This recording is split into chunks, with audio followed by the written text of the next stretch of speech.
Hi అండి, అందరూ ఎలా ఉన్నారు? ఆషాఢ మాసంలో మునగాకు కూర తినాలి అంటారు కదా. నాకు తెలిసిన వాళ్ళు మునగాకు ఇచ్చారండి. మునగాకులో చాలా హెల్త్ బెనిఫిట్స్ ఉన్నాయని అందరికీ తెలుసు, కానీ మిగతా ఆకుకూరల టేస్ట్ ఉండదని ఈ కూర చేసుకోవడానికి ఇష్టపడము. అందుకనే మన పెద్దవాళ్ళు ఆషాఢ మాసంలో మునగాకు కూర తినాలనే నియమం పెట్టారు. ఆషాఢ మాసంలో ఆదివారము లేదంటే పంచమి రోజు మునగాకు కూర తింటే మంచిదట. ఈరోజు పంచమి అండి. మునగాకు పప్పు, మునగాకు ఫ్రై ఒకే రోజు చేసేస్తాను. ఆకులు చూడండి, చాలా చిన్నగా ఉన్నాయి కదా. ఇలాంటి ఆకులు టేస్ట్గా ఉంటాయండి. పెద్ద పెద్ద ఆకులు ఉన్నది అంత టేస్ట్ ఉండదు. కందిపప్పు ఎప్పుడు కూడా ఒక గంట సేపు నానబెట్టేసి అది ఉడుకుతున్నప్పుడు పైన నొరుగు వస్తుంది కదా, అది తీసేయాలండి. అలా చేయడం వల్ల యూరిక్ యాసిడ్ నుంచి వచ్చే కీళ్ళ నొప్పులు, ముడుకు నొప్పులు లాంటి సమస్యలు తగ్గుతాయట. ఉత్తి కందిపప్పు ఉన్న ఆకుకూర వేసి వండినా కూడా నేను అలాగే చేస్తానండి. ఈ మునగాకు వేసిన తర్వాత పసుపు మాత్రమే వేసానండి. ఉల్లిపాయలు, మిరపకాయలు, టమాటాలు ఏమీ వేయలేదు నేను.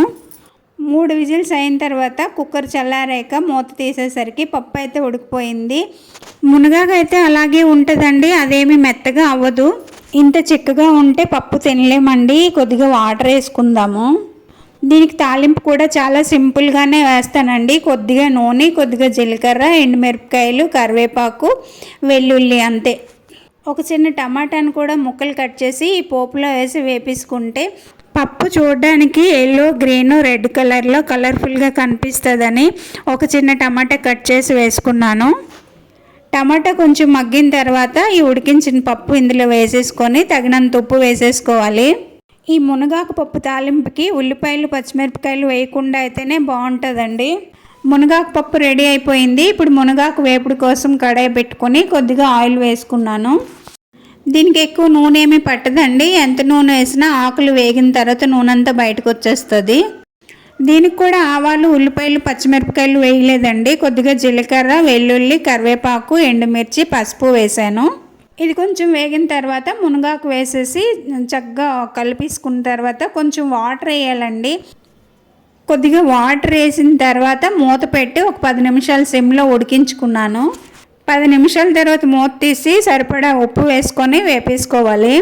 పల్లి పొడి, పుట్నాల పప్పు పొడి ఇలాంటివి ఏమైనా వేయాలనుకుంటే దించే ముందు వేసుకొని ఒకసారి కలిపేసి దించుకోవాలండి. నేనైతే అవేమీ వేయదలుచుకోలేదండి. న్యాచురల్గా తిందామని. ఎప్పుడో తింటాం కదా, ఇంకా అవన్నీ ఎందుకులే అని. చల్లారికి ముందే వేడివేడిగా తినేస్తే కూర బాగుంటుందండి. మధ్య మధ్యలో వెల్లుల్లి తగులుతుంటే ఇంకా బాగుంటుంది. అందుకని నేను వెల్లుల్లి ఎక్కువ వేసుకున్నాను.